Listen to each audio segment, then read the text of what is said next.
বয়সের ভারে চলাফেরার ক্ষমতা প্রায় হারিয়েছেন তিনি। বেশ কয়েক বছর আগে গত হয়েছেন স্বামী। মাথা গোঁজার জন্য রয়েছে একটি ভাঙাচোরা টিনের ঘর। ফালাকাটার বৃদ্ধা ছবি দত্তের কাহিনী আপনার চোখে জল আনবেই। এখন দেখো না, অসুস্থ, কাজ করতে পারে না, ভাত দিয়ে যায়, সবজি দিয়ে যায়। কতদিন ধরে এই সমস্যা এরকম ভাবে আছেন? 1 বছর ধরে।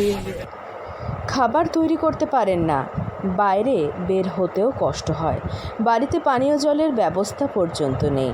আলিপুরদুয়ারের ফালাকাটা কলেজপাড়ার ছবি দত্তের জীবন চলছে দারিদ্রতার সঙ্গে যুদ্ধ করেই। 3 ছেলে রয়েছে, কিন্তু তারা আলাদা থাকেন। মায়ের সঙ্গে দেখা করতে আসেন না তারা। প্রতিবেশীরা কোনো দিন খাবার দিলে খেতে পান, নয়তো না খেয়েই দিন কাটে তার। অস্পষ্ট গলায় তিনি বুঝিয়ে দিলেন তিনি ভালো নেই। ও যদি আমাদের খবরটা না দিত, ও অ্যাকচুয়াল ইউটিউবার ব্লগার।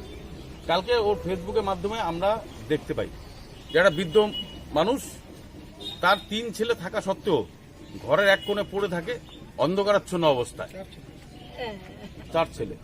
4টা ছেলে অন্ধকারাচ্ছন্ন পড়ে থাকে। পাড়ার লোকজন সবাই সহযোগিতা করে। এবার আমরা আসলাম পার্মানেন্টলি একটা সলিউশন।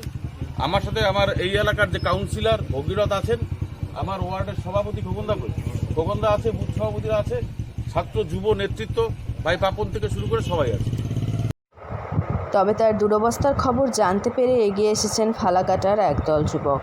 এই যুবকদের মধ্যে এক যুবক শুভব্রত দে জানান, তিনি অসহায় এই বৃদ্ধার বাড়িতে গিয়েছিলেন, বৃদ্ধার সঙ্গে কথা বলেছেন, পাশাপাশি নিত্য প্রয়োজনীয় খাদ্য সামগ্রীও দিয়ে এসেছেন।